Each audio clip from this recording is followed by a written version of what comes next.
Hi friends, welcome back to Raha's botanical heaven. ഈ bougainvillea easy ആയിട്ട് propagate ചെയ്യുന്നത് ഞാൻ കാണിക്കുന്നത്. പ്യൂണിങ് കഴിഞ്ഞ് നിൽക്കുന്ന ആ ബ്രാഞ്ച് ഉണ്ടല്ലോ, ദാറ്റ് ബ്രാഞ്ചാണ് ഞാൻ കട്ട് ചെയ്തെടുക്കുന്നത്. പിന്നെ ഇത് സ്നോവെൽ എന്നാണ് എൻ്റെ പേര്.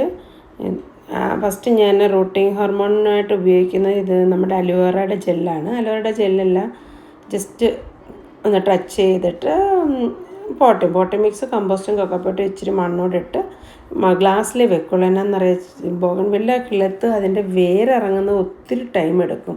പക്ഷെ ലീഫ് നമുക്ക് ഗ്രോ ആവുന്ന കാണാം. പക്ഷെ വേര് വന്നു കഴിഞ്ഞാലേ നമുക്ക് മാറ്റി വെക്കാൻ ഒക്കുള്ളൂ, റിപ്പോർട്ടിങ് ചെയ്യാൻ പറ്റുള്ളൂ. അതുകൊണ്ട് ഗ്ലാസ്സിലാണ് ഏറ്റവും ഈസി. സോ ഞാൻ ചെടി വെച്ചിട്ട് കമ്പ് വെച്ചിട്ട് അതിനകത്തോട്ട് പൊട്ടി മിക്സ് ഇടും. എന്നിട്ട് ഇച്ചിരി വലിച്ച് പുറത്തോട്ട് അങ്ങ് വെക്കും. അപ്പം നമ്മൾ ഈ കുത്തി വെക്കുമ്പോൾ സ്കിൻ പീലാകത്തും ഇല്ല, സ്കിന്നൊരു പ്രോബ്ലം ഉണ്ടാകത്തുമില്ല. ജെല്ല് അതേലും ഇരുന്നോളും നല്ലതായിട്ട്.